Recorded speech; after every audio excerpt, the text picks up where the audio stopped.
Swastiastu. Om Awigenam Astu Namo Sidam. Selamat berjumpa anak-anak yang Ibu cintai. Semoga kalian semua Ibu jumpai dalam keadaan sehat walafiat dan tidak kurang suatu apapun. Dalam kesempatan ini, kesempatan yang berbahagia ini, Ibu akan menjelaskan materi tentang pembelajaran Tripermana. Adapun tujuan dari pelajaran ini adalah 1. Peserta didik mampu memberikan pengertian Tripermana. 2. Peserta didik mampu menyebutkan bagian-bagian Tripermana. Dan 3. Peserta didik mampu mengetahui bahwa manusia sebagai ciptaan Sang Yang Widi Wasa yang paling tinggi derajatnya atau paling sempurna. Yang pertama, Ibu jelaskan tentang pengertian Tripermana.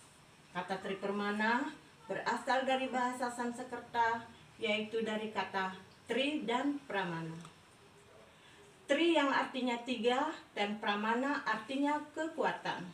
Kekuatan yang dimaksudkan di sini adalah kekuatan yang dianugerahkan oleh ide Sang Yang Widi Wasa atau Tuhan kepada semua makhluk yang hidup di alam semesta ini untuk menjalani kehidupannya. Bagian-bagian dari Tripramana. Makhluk hidup yang diciptakan oleh Sang Yang Widi atau Tuhan digolongkan menjadi 3 kelompok. Yang pertama, kelompok Eka Pramana.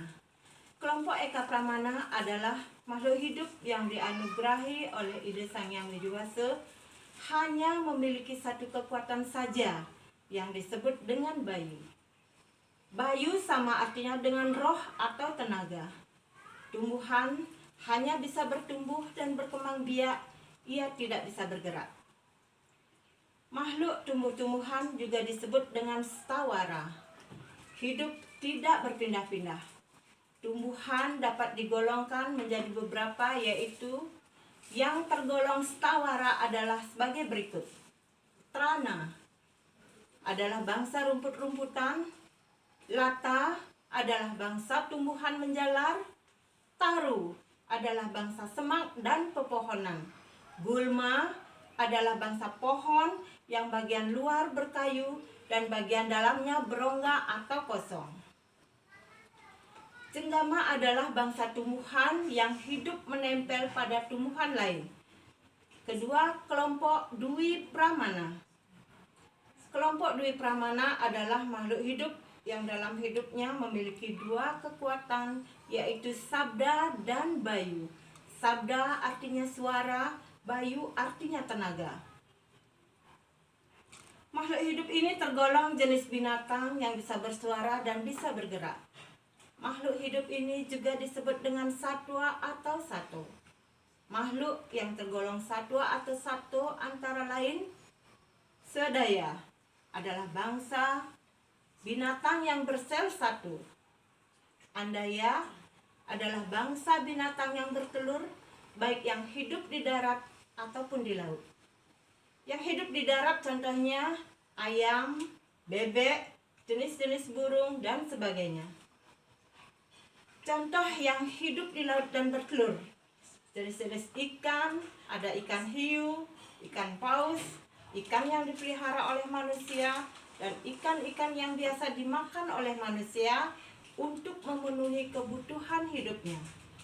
Dan ada pula jenis binatang yang bisa di darat dan di air.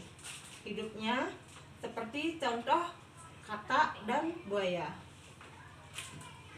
Bagian-bagian binatang yang disebut dengan Jarayuda adalah bangsa binatang menyusui, baik pemakan rumput, pemakan daging, yang juga disebut dengan satwa atau sato. Contoh, hewan pemakan rumput seperti sapi, kambing, kerbau, dan jenis pemakan daging harimau, anjing, serigala, dan sebagainya. Kelompok Tripramana. Makhluk hidup yang dalam hidupnya memiliki 3 kekuatan, yakni sabda, bayu, dan idep.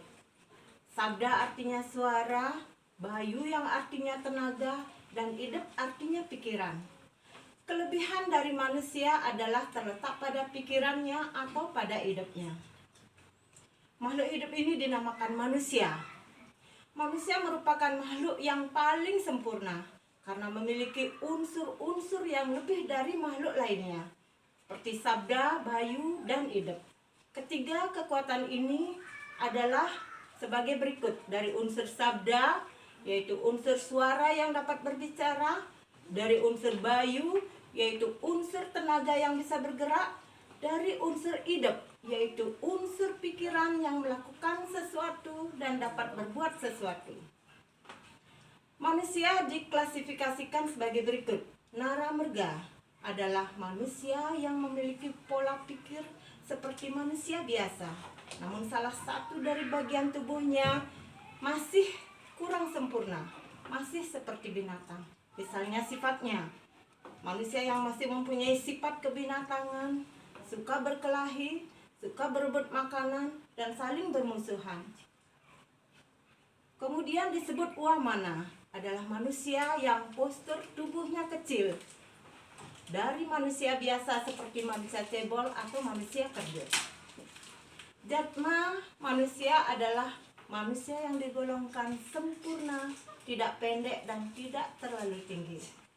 Nah, tipe manusia dibedakan berdasarkan sifat dan juga jenis kelaminnya. Purusa adalah manusia yang bersifat dan berjenis kelamin laki-laki. Purusa adalah manusia yang bersifat dan berjenis kelamin laki-laki. Pradana adalah manusia yang bersifat dan berjenis kelamin perempuan.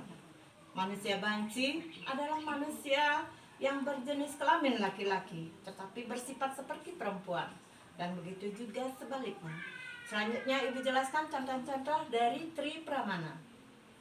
Contoh makhluk Eka Pramana yang memiliki satu permana atau Eka Pramana ialah tumbuh-tumbuhan. Tumbuhan memiliki ciri-ciri yaitu tidak dapat bersuara, tidak dapat berpikir, dan hanya tumbuh pada satu tempat atau berkembang biak pada tempat itu juga. Yang termasuk dalam golongan Eka Pramana yaitu contohnya tumbuhan kaktus, jenis bunga-bunga, umbi-umbian, sayur-sayuran, dan lain sebagainya.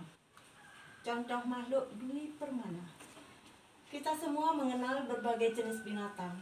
Ada binatang peliharaan yang disebut jinak dan binatang liar atau binatang ganas.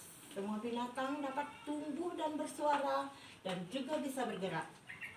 Contoh daripada Tri Permana, manusia tergolong makhluk yang paling sempurna, dapat tumbuh, bersuara, dan juga bisa berpikir. Kelebihan manusia dalam berpikir adalah dapat membedakan mana yang baik dan mana yang benar, juga mana yang salah dan mana yang buruk. Jadilah manusia yang senantiasa berbahagia, berpikir positif, membuat hati senang dan bahagia. Manusia diciptakan oleh Yang Widi, dianugerahi kelebihan berupa pikiran untuk dapat membedakan baik dan buruknya perbuatan. Demikianlah materi pembelajaran Tri Pramana dari Ibu pada hari ini. Harapan Ibu semoga pembelajaran hari ini dapat bermanfaat bagi anak-anak semua. Ibu tutup dengan para mesanti. Om Santi Santi Santi.